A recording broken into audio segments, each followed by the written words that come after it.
Saudara, beralih kita ke kasus tudingan ijazah palsu. Polisi membenarkan telah menyita ijazah Presiden ke-7 RI Joko Widodo. Nantinya ijazah itu akan diperiksa di laboratorium forensik.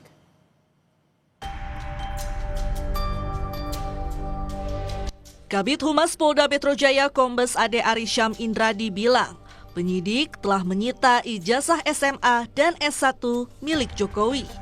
Ini dilakukan penyidik usai memeriksa Jokowi sebagai saksi dalam kasus tudingan ijazah palsu.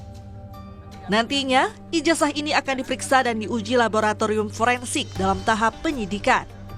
Tak hanya ijazah Jokowi, penyidik juga menyita ijazah milik rekan-rekan Jokowi untuk pembanding. Subdit Kamnet selaku penyidik bahwa benar penyidik Subdit Kamnet di Treskrim Polda Metro Jaya telah melakukan penyitaan terhadap ijazah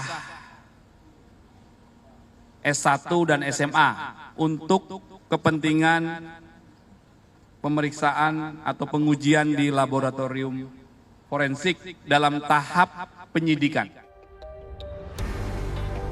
Sementara itu, usai diperiksa sebagai saksi pelapor, Ketua Organisasi Relawan Solidaritas Indonesia, Sylvester Matutina, mengatakan, selain 5 nama yang dilaporkan ke Polda Metro Jaya, masih akan ada lagi yang berpotensi sebagai tersangka. Namun, Sylvester enggan menjawab siapa saja nama-nama tersebut. Ia menegaskan, nama-nama yang terkait dengan pencemaran nama baik, tuduhan dan penghasutan soal ijazah Joko Widodo berpotensi menjadi tersangka. Orang-orang ini menghasut sehingga dan juga mengatakan bahwa ijazah Pak Jokowi itu palsu. Sedangkan mereka sendiri ini tidak pernah memegang bukti ijazah yang palsu ini mana atau ijazah yang asli yang mana. Yang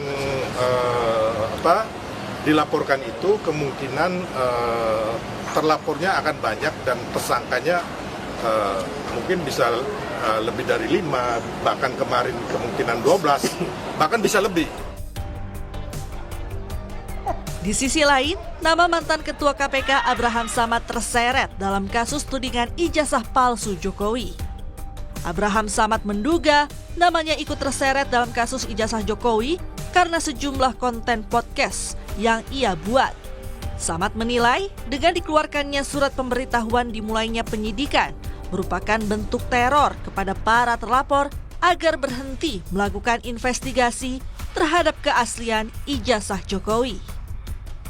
Atau katakanlah laporan yang diajukan oleh para relawan dan plus Pak Jokowi yang diajukan ke Polda Metro Jaya, ini adalah bagian dari bentuk ingin membungkam daya kritis kita, kebebasan berpendapat kita, kebebasan berekspresi kita. Dengan dimasukkannya nama saya, ini sebagai bentuk bahwa lihat nih, Abraham Samad saja kita masukkan, apalagi Anda ini mau diteror.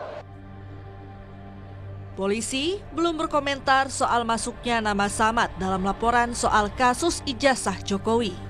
Hingga kini, polisi masih terus memeriksa sejumlah saksi dalam kasus ijazah palsu Jokowi dan belum mengumumkan nama tersangka. Tim Liputan Kompas TV.